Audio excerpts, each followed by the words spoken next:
Assalamu alaikum wa rahmatullahi wa barakatuh.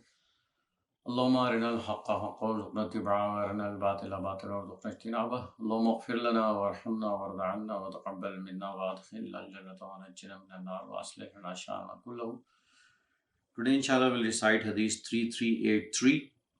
One Abi Dharr radiyallahu ta'ala anhu قال سالت النبي صلى الله عليه وسلم أي العمل أفضل قال إيمان بالله وجهاد في سبيله قال قلت فأي الرقاب أفضل قال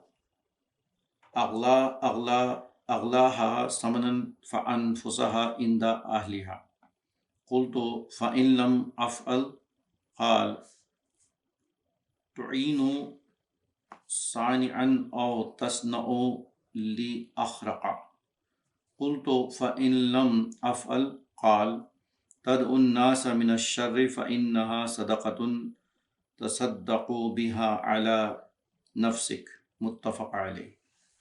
So this is a little long hadith, but very important hadith for every one of us to understand and to implement in our life. So in this hadith, Abu Dharr radiyallahu ta'ala anhu said that he asked our beloved messenger Muhammad Rasulullah that what is the best action? What is the most important deed that I have to do? Rasulullah replied that you should bring Iman on Allah and you should be Iman billah wa jihadun fi sabili, and you should strive in the path of Allah. Now in this aspect we need to know that Iman on Allah is La ilaha illallah Muhammadur Rasulullah, meaning the complete Tawheed is Ashhadu an la ilaha illallah wahdahu la sharika lahu wa ashhadu anna Muhammadan abduhu wa rasuluh. Because this is the mukalma between our beloved messenger and Abu Dharr, so it is implied that bringing Iman on Rasulullah is a part of Iman on Allah. So he said the best deed is to bring Iman on Allah and to strive in the path of Allah, and then you do everything possible that you refrain yourself from disobedience to Allah and you do everything which is ordered by Allah on you to be done. And then he replied next, he said, then what is the other good deed that I can do? So Rasulullah replied that you should free a slave. So in this aspect we need to know that Islam has propagated stepwise abolishment of the slavery. So the society should do it in a way that it is not caused any chaos in the society. If you come and completely abolish the slavery in one stroke of a pen, what will going to happen to all the people who are in the slavery? There will be just like a chaos in the society. So Islam has abolished the slavery in a stepwise way. So now Rasulullah is saying the second best deed that you can do after that is to free a slave. Then Abu Dharr continues to ask that what kind of slave?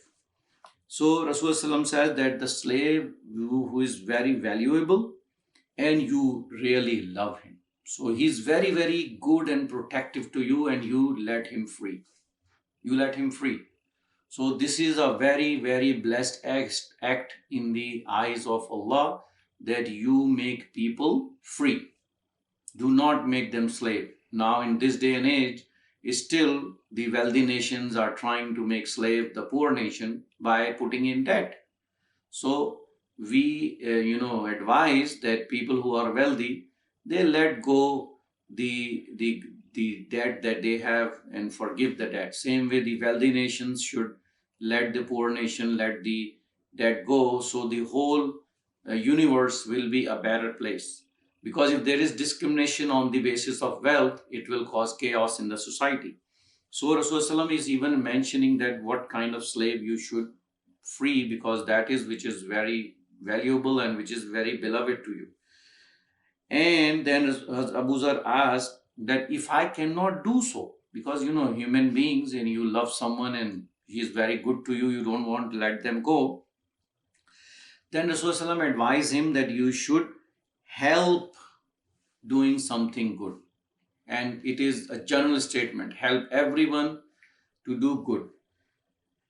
And in this aspect, Rasulullah further explained that you should help someone, that if someone does not know something, to help them to come acquainted with that.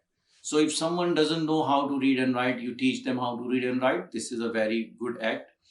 If someone is not able to, do something like fix a car or change a tire, or whatever daily actions are, then if you teach them and you help them, this is you should do. So helping others is the basis of this, that you always ready to help others. And then not only that, Rasulullah is saying you help someone to build something. So if your colleague at that time, in the time of Sahaba, if somebody is building a house, if they cannot hire, the labor, then people just come and help them to build the house. In this day and age also, people have helped not only build the house, but, paint your house or clean your backyard or do anything which can make other person's life easy. So look at the stepwise way what Rasulullah is laying the foundation for a person that he should be doing. And then even Abu Zar Ghaffari anhu says that if I cannot even do that much, I cannot help anyone.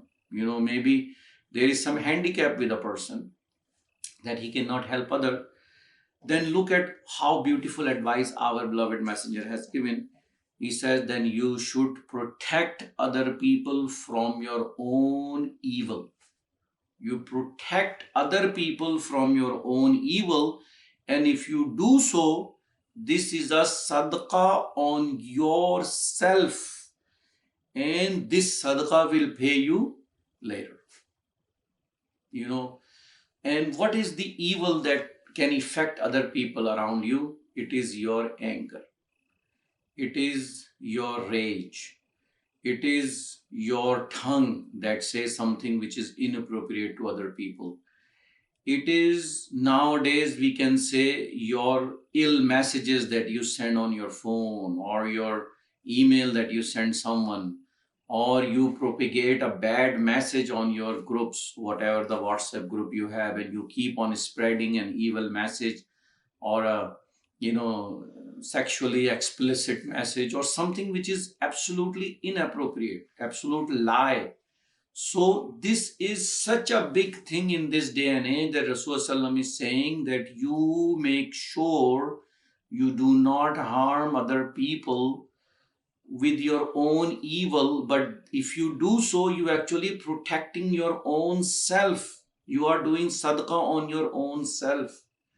And when we recite this hadith, this is like we see around, most of the people are involved with this evil of propagating lies, propagating,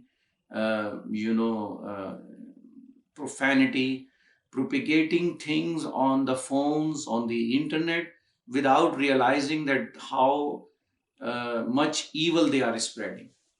So we have to make dua to Allah subhanahu wa ta'ala, that Allah subhanahu wa ta'ala protect us from the anger, from the rage, and from the sins that we don't even realize we are committing, sins on our phones, on our computers, and causing harm to ourselves. Wa akhiru da'wana alhamdulillahi rabbil alamin.